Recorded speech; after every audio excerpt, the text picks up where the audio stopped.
18 वेद पुराणों में से निकाला गया है ये भजन। और भजन के अंतिम में एक सत्य घटना पर आधारित है ये भजन। अंतिम में आपको सिर्फ ये बताना है कि वो कौन से ऋषि थे जिसने पीपल के पत्तों पर भगवान शंकर के साक्षात दर्शन किए थे। पूरी कहानी सुने कि इस कहानी में भोलेनाथ को भोला बाबा क्यों कहा जाता है। दशाश्वमेध घाट के पास बाबा काशी विश्वनाथ का दरबार है। एक पंडित जिसकी कोई औलाद नहीं है, याद रखिएगा सत्य घटना पर आधारित है ये भजन। एक पंडित जिसकी कोई औलाद नहीं है, सुबह सुबह भोर में जैसे ही किरण फूटती गंगा जी के घाट पर पहुंच जाता, जल भरता, दरबार में आता, अपनी लाइन में लग करके बारी आने का इंतजार करता, और जब उसकी बारी आती जल चढ़ाता और सिर्फ इतना ही कहता कि प्रभु सालों से मैं तेरे दरबार में आ रहा हूँ, मेरी झोली भर दे, मैं गरीब निर्धन ब्राह्मण हूँ, पंडित हूँ, मैं झोपड़ी में रहता हूँ, रूखा सूखा खा के काम चला लेता हूँ, लेकिन मेरे घर में कोई औलाद नहीं है, एक औलाद का सुख दे दो। अब कैसे पंडित भगवान शंकर से औलाद पाता है और क्या होता है सुनिए।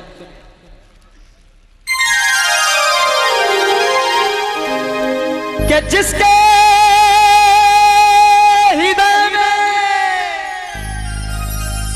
भगवान की तस्वीर बनती है, तस्वीर बनती है कि बनारस चल जहां बिगड़ी हुई तकदीर बनती है। बनारस चल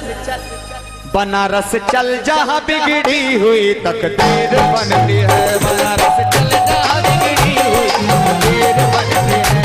तकदीर बनती है, तकदीर बनती है, तकदीर बनती है। बनारस चल जहां बिगड़ी हुई तकदीर बनती है। बनारस चल जहां बिगड़ी हुई। एकदम आस्ते, हाँ जी, बस ढोलक खाली, आप कष्ट न करें, बैठे रहें। सुने कहानी का आरंभ।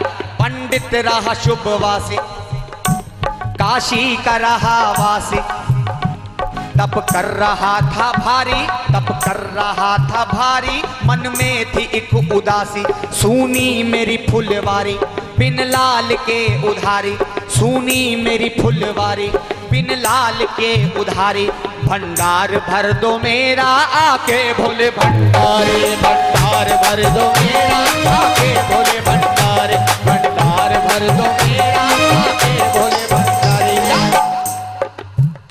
शंका में पड़े शंकर, शंका में पड़ गए शंकर जी। क्यों? कि जब रोज रोज पंडित जी दरवाजे पे जाकर के जल चढ़ाने के बाद शिवलिंग पर यही बोलते कि प्रभु औलाद नहीं है, औलाद नहीं है, औलाद नहीं है, तो भगवान शंकर शंका में पड़ गए, यार इस आदमी का मैं क्या करूं, रुपया पैसा धन दौलत मांगे तो दे ही दे, लेकिन औलाद का सुख, क्योंकि ब्रह्मा जी ने इसकी तकदीर में औलाद का सुख ही नहीं लिखा, तो उसमें मैं क्या कर सकता हूं। तकदीरें लिखने वाले तो ब्रह्मा जी। माँ गौरा हमेशा भगवान शंकर को टोका करती थी कि प्रभु आपका इतना बड़ा भक्त है, रोज लाइन में सबसे पहले पहुंच जाता है, इसकी झोली भर दीजिए ना। भोलेनाथ मेरा भोला बड़ा भोला भाला, कोई भोला सा भोला नहीं है सुशोभित गले मुंड माला, कोई फूलों की माला नहीं है। बार बार माँ गौरा के कहने पर और पंडित की भक्ति देख करके आखिर भगवान शंकर को तरस आया। एक दिन रात के वक्त, सुनिएगा यहीं से कहानी का मोड़ है, एक दिन रात के वक्त पंडित गहरी नींद में सोया हुआ था, तो पंडित ने सपना देखा कि वो सुबह सुबह जल भरने के लिए गंगा जी के घाट पर जा रहा है, और घाट पर भगवान शंकर ने उसे दर्शन दे दिए हैं और पूछ रहे हैं कि बोल पंडित क्या चाहिए। पंडित बोला प्रभु आप तो अंतर्यामी हैं, आप तो जानते हैं मुझे क्या चाहिए।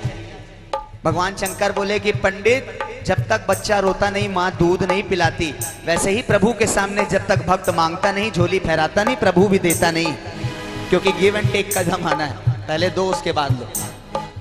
पंडित बोला प्रभु मेरे कोई औलाद नहीं है, एक औलाद का सुख चाहिए बस, हम और हमारी पंडिताइन रूखा सूखा जो भी मिल जाता है दान दक्षिणा उससे काम चला लेते हैं, लेकिन औलाद नहीं, बस औलाद के लिए तरस रहे हैं, उसका प्यार पाने के लिए तरस रहे हैं। भगवान शंकर ने पासा फेंका और बोले अच्छा ये बता कि लड़का चाहिए कि लड़की चाहिए।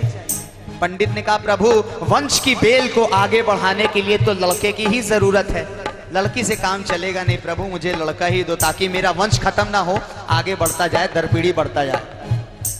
भगवान शंकर ने कहा अच्छा ये बता, याद रखिएगा ये सारी बातें सपने में हो रही। भगवान शंकर ने पंडित से कहा अच्छा ये बता कि कम उम्र वाला लड़का चाहिए कि ज्यादा उम्र वाला लड़का चाहिए। पंडित की चोटियां खड़ी हो गई, पंडित सोच में पड़ गया, प्रभु ये क्या चक्कर है, कम उम्र और ज्यादा उम्र।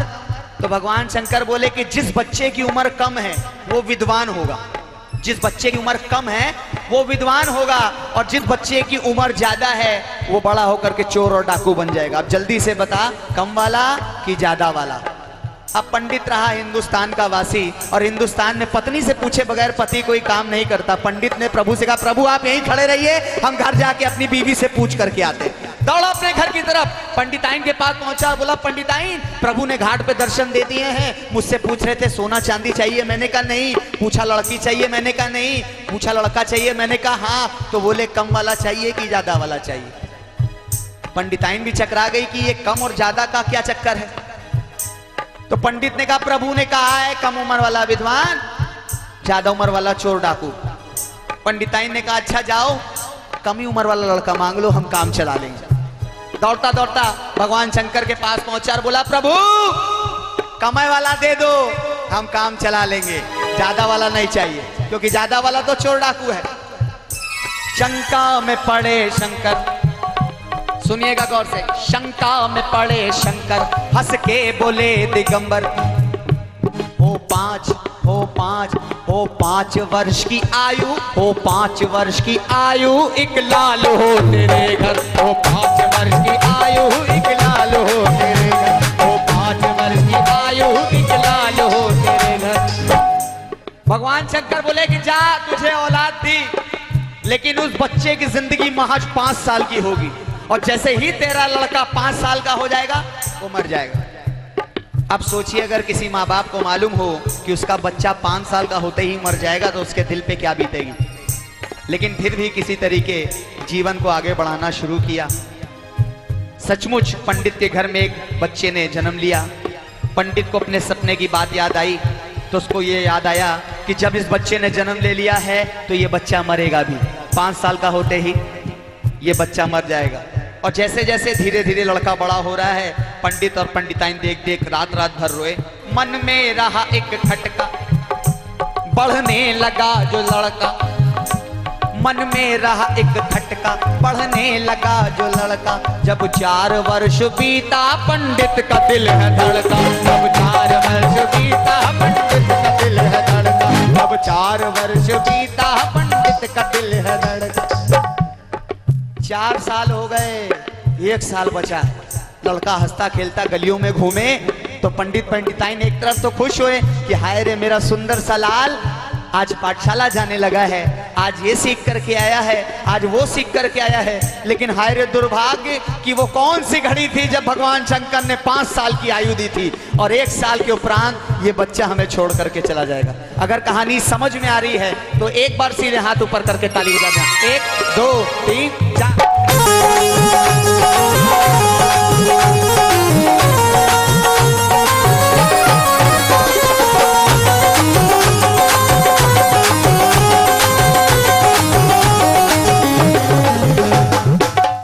4 साल 11 महीने 29 दिन हो गए। अब लड़के के मरने में कितना दिन बाकी है? 1 दिन। दिसंबर का कैलेंडर जोड़िए तो कितना बचा? अगर दिसंबर के कैलेंडर से लास्ट वाली तिथि जोड़ते हैं तो 4 साल 11 महीने 29 दिन, दिसंबर में 31 का महीना होता है, 2 दिन बचे। हम 1 दिन पकड़ के चलते हैं। रात में जब लड़का सोया तो पंडित और पंडिताइन उसके सिरहाने बैठ करके रोने लगे। रात्रि का पहर चल रहा था, यानी रात्रि के 10 बजे थे।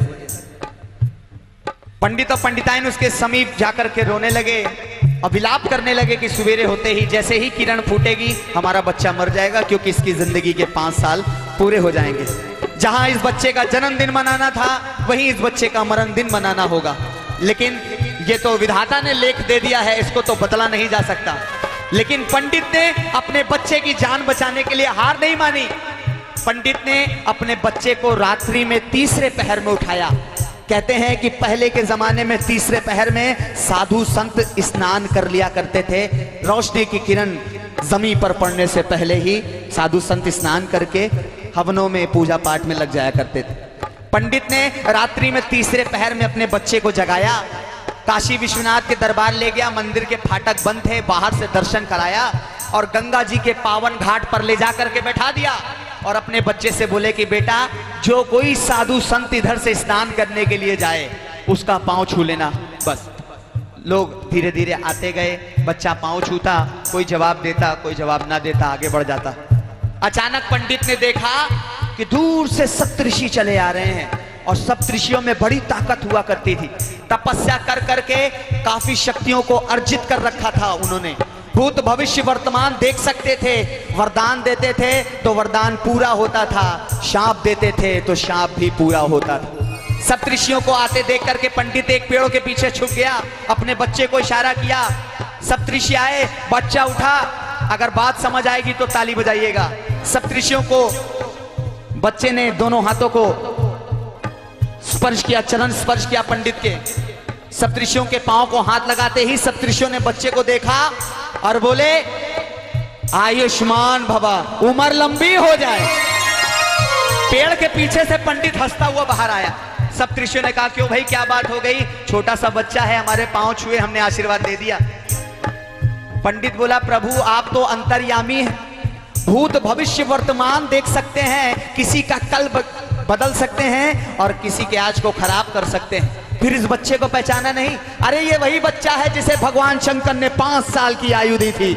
सुबह की पहली किरण पड़ते ही ये बच्चा मरने वाला है और आपने उम्र लंबी हो जाने का वरदान दे दिया। अब तो आप फंसे या तो भगवान शंकर फंसे, तय करना आपको है।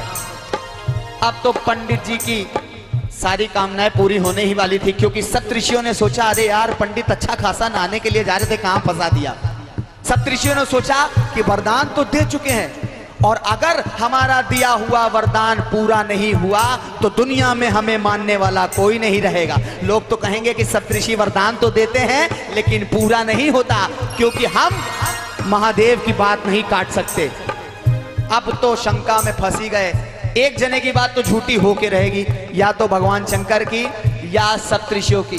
सप्तऋषियों ने पंडित से कहा कि पंडित एक काम कर, तेरा लड़का सुबह मरने वाला है ना, इस बच्चे को थोड़ी देर के लिए इस बच्चे को हमें दे दे, हम इसे लेकर के जाते हैं और इसके प्राण बचाने की कोशिश करते हैं। पंडित ने बच्चा सप्तऋषियों को सौंप दिया। लड़के को संग लिवाए, सातों मुनि सिधाए। सप्तऋषियों ने आपस में विचार विमर्श किया, कहा यार हम लोग तो फंस गए हैं, चलो किसी और को फंसाया जाए ताकि हमारी जान छूटे। लड़के को संग लिवाए, सातों मुनि सिधाए, है दौड़ पड़े पीछे ब्रह्मा के पास आए, है दौड़ पड़े पीछे ब्रह्मा के पास। पहुंचे ब्रह्मलोक तो देखा ब्रह्मा जी किसी की तकदीर लिखने में व्यस्त थे। सप्तऋषियों ने कहा, बेटा ये ब्रह्मा जी हैं, सबकी तकदीरें लिखा करते हैं, जाओ जा करके इनका आशीर्वाद लो। अगर इन्होंने आशीर्वाद दे दिया तो तुम्हारी जान बच जाएगी, हमारी भी जान बच जाएगी। लड़का धीरे धीरे गया, ब्रह्मा जी के पांव को हाथ लगाया।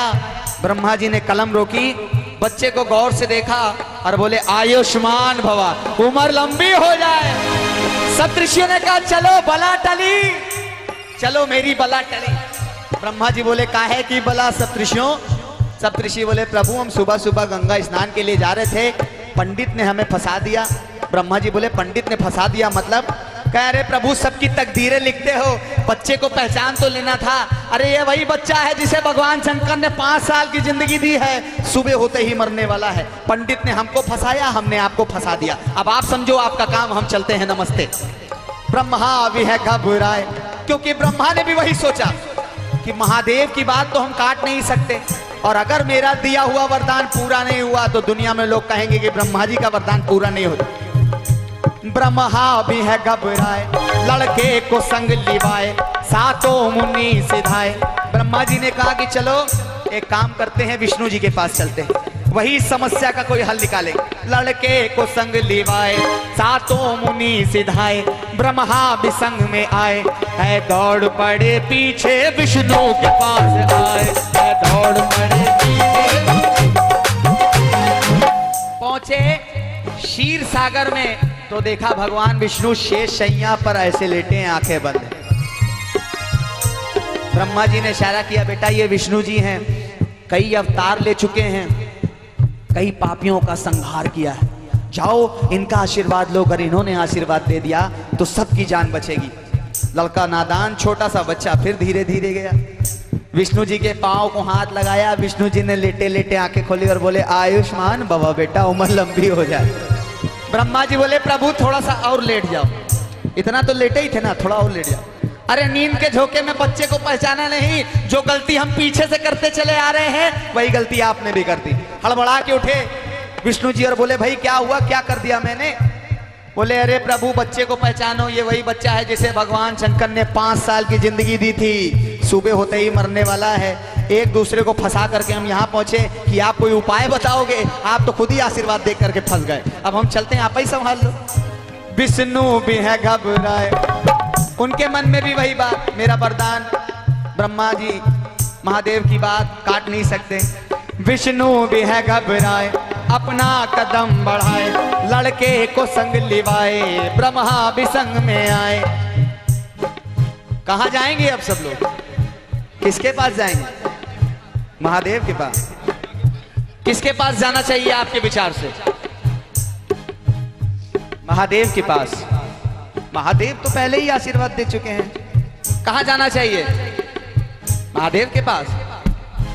सब लोगों ने मिलकर के मंत्रणा की और ये रखा गया कि चलो महादेव के ही पास चलते हैं और जाकर के उनसे पूछते हैं कि प्रभु तुम्हारी इस समस्या का कोई उपाय बताओ, सबकी जान आफत में है।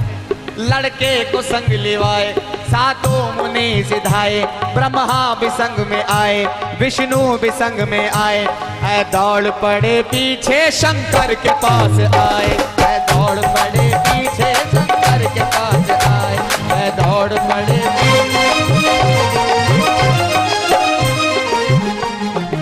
पहुंचे कहां? कहां रहते हैं शंकर जी? कैलाश पर्वत पर। तो देखा भगवान भोलेनाथ धूनी रमाए, भांग पिए, लहरा रहे, आंखें बंद, कभी इधर चलते कभी इधर चलते। ब्रह्मा जी, विष्णु जी और सप्तऋषि का बेटा यही आखिरी स्टॉपेज है, ये आखिरी स्टॉपेज है, इसके बाद गाड़ी खत्म है। अब यहीं पर आकर के कुछ हल निकालना होगा। एक काम करो, धीरे धीरे जाओ, भोलेनाथ मूड में हैं, जाकर के इनका आशीर्वाद लो। लड़का धीरे धीरे गया। अगर बात समझ आए तो जोरदार ताली चाहूंगा, क्योंकि कहते हैं कि कलाकार मरते नहीं, जिंदा दफनाए जाते हैं, और कब्र खोद के देखो तो तालियों के इंतजार में पाए जाते हैं। अभी मत बजाएं, सिर्फ सुन ले। लड़का धीरे धीरे गया, भगवान शंकर के पांव को हाथ लगाया तो भगवान शंकर ने भाग से आंखें खोली। लाल लाल आंखें देख करके बच्चा थोड़ा डर सा गया। भगवान शंकर ने उस बच्चे के हाथ पर सर फेरा और बोले, बेटा घबराओ नहीं, आयुष्मान भव, तुम्हारी उम्र लंबी होगी, घबराओ नहीं, तुम्हारी उम्र लंबी हो जाएगी। ब्रह्मा जी, विष्णु जी और सप्तऋषियों में चिल्ला करके कहा कि प्रभु 1 किलो भांग और छान के पी जाओ। अरे नशे में इस बच्चे को पहचाना नहीं, ये वही बच्चा है जिसे आप ही ने 5 साल की जिंदगी दी थी, अब सुबह होते ही मरने वाला है। हम तो आपके पास कुछ उपाय के लिए आए थे, आपने ही आशीर्वाद दे करके फंस गए। शंकर जी हारे बाजी, फिर भी हुए नाराज, क्या बात झूठी होगी, सिर से बोली गंगा जी। सर से गंगा जी ने चिल्ला करके कहा कि प्रभु इन सब ने मिलकर के आपको बड़ा तगड़ा फंसा दिया है, अब तो आपकी एक बात झूठी होगी, या तो ये लड़का मरेगा, या तो ये लड़का, ताकत से बोले, या तो ये लड़का मरेगा या तो ये लड़का, क्योंकि पहले 5 साल की जिंदगी का वरदान, और जबकि ये लड़का मरने वाला है, कुछ ही क्षण बाकी हैं, तो उम्र लंबी हो जाने का वरदान। शंकर जी हारे बाजी, फिर भी हुए नाराज, क्या बात झूठी होगी, सिर से बोली गंगा जी, क्या बात झूठी होगी। आप में से कोई बता सकता है कि भगवान शंकर और मां गंगा के बीच में कौन सा पावन रिश्ता है? नहीं मालूम? अरे मेरठ वालों, मेरे हिसाब से शंकर जी के जितने भी भंडारे मेरठ और दिल्ली से होते होंगे, अमरनाथ में, शायद ही और किसी जगह से होते होंगे। और शंकर जी के बारे में तो मालूमात होनी चाहिए, किसी को नहीं मालूम, आप लोगों को भी नहीं मालूम, हम तो बताएंगे ही। मां गंगा और भगवान शंकर के बीच में जीजा और साली का रिश्ता है। एक ताली बजाइएगा। जब हिमालय पर्वत पर बारात पहुंची, बागंबर पहने भोलेनाथ, कमंडल लिए, थोड़ी सी भांग, जैसे ही द्वार पर पहुंचे तो मां गंगा द्वार पूजा करने के लिए छेकाई करके खड़ी हो गई। द्वार पूजा की और बोली, प्रभु द्वार छेकाई दीजिए तभी अंदर जाने देंगे।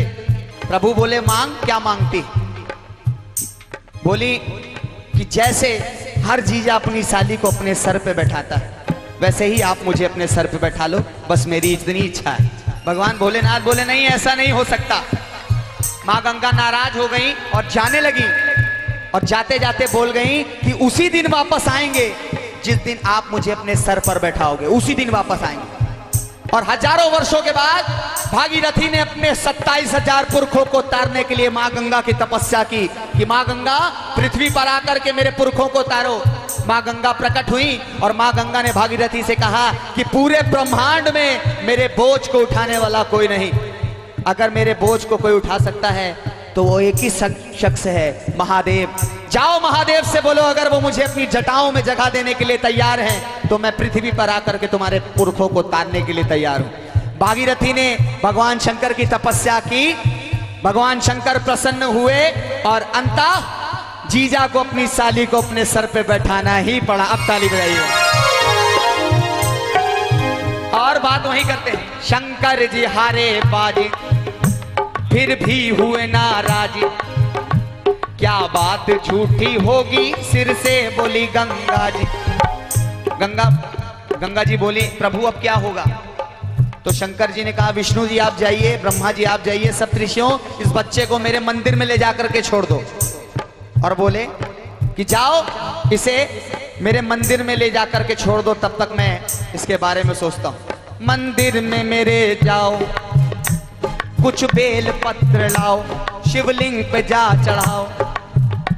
मंदिर में गया लड़का लेने मुराद मन का, यमराज राज आए जोरों से दिल है धड़का, यमराज राज आए जोरों से। जैसे ही लड़का मंदिर के अंदर घुसा, बेलपत्र चढ़ाए, जल चढ़ाया, वैसे ही सुबह की पहली किरण फूट करके जमीन पर गिरी और उसकी जिंदगी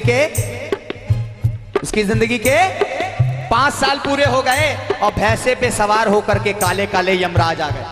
काले काले यमराज को देख करके छोटा सा बच्चा था, डर गया और उस बच्चे ने अपने दोनों हाथों से शिवलिंग को ऐसे पकड़ लिया। यमराज बोले, चल बेटा तेरा समय पूरा हुआ। बच्चा बोला, हम चलने के लिए तैयार हैं, शिवलिंग को भी उखाड़ के ले चलो, तब साथ में चलेंगे। आपने ऐसे बच्चे की तस्वीर कहीं ना कहीं देखी होगी जिसमें एक बच्चे ने दोनों हाथों को शिवलिंग को ऐसे पकड़ा हुआ है, ये वही बच्चा है। यमराज बोले, बहस मत कर, चल तेरा समय पूरा हुआ, मैं तेरे प्राणों को लेने के लिए आ गया। बात चली रही थी कि भगवान शंकर भी वहां प्रकट हो गए और भगवान शंकर को देख करके यमराज हाथ जोड़ करके बोले, प्रभु आपके आने की क्या जरूरत थी, इसकी जिंदगी के कुछ ही क्षण बचे हैं, मैं इसके प्राणों को हरने के लिए आ गया। अब भगवान शंकर ने क्या बात बोली सुनिए। यमराज से बोले कि यमराज मैं महादेव हूँ, मेरा नाम है शंकर, तुम अच्छी तरीके से परिचित हो। इस बच्चे को मैंने जिंदगी दी थी, तुम इसके प्राण हरने चले आए क्योंकि तुमने 5 सालों का मतलब नहीं समझा। ऐ यमराज सुन मेरी बात कि पृथ्वी के हिसाब से, गौर से बात को सुनिएगा, कि पृथ्वी के हिसाब से, मनुष्यों के हिसाब से, ब्रह्मा जी की लेखनी के हिसाब से जब करोड़ों वर्ष बीत जाते हैं तो शंकर का एक दिन होता है। पृथ्वी के हिसाब से, ब्रह्मा जी की लेखनी के हिसाब से जब करोड़ों वर्ष बीत जाते हैं तो शंकर का एक दिन होता है। उस हिसाब से 5 साल जोड़ो। यमराज के पास कैलकुलेटर तो था नहीं कि जोड़ घटाना करते, पैसा घुमाया और चल दिए। लड़का वो बना ज्ञान। अब अगर कोई बता दे तो अगर खजाना होगा प्रभु का तो जरूर दिलाऊंगा। इलाहाबाद में, प्रयाग में राजा अकबर का किला है। उस किले के अंदर अक्षयवट नामक एक वृक्ष है और उस वृक्ष के पत्तों पर इस बच्चे ने भगवान शंकर के साक्षात दर्शन किए थे और भगवान शंकर ने ही इसे ये जिंदगी दी। और हमारे देश के बहुत बहुत बहुत विख्यात ऋषि हुए। 18 वेद पुराणों में से एक पुराण इनके नाम का है।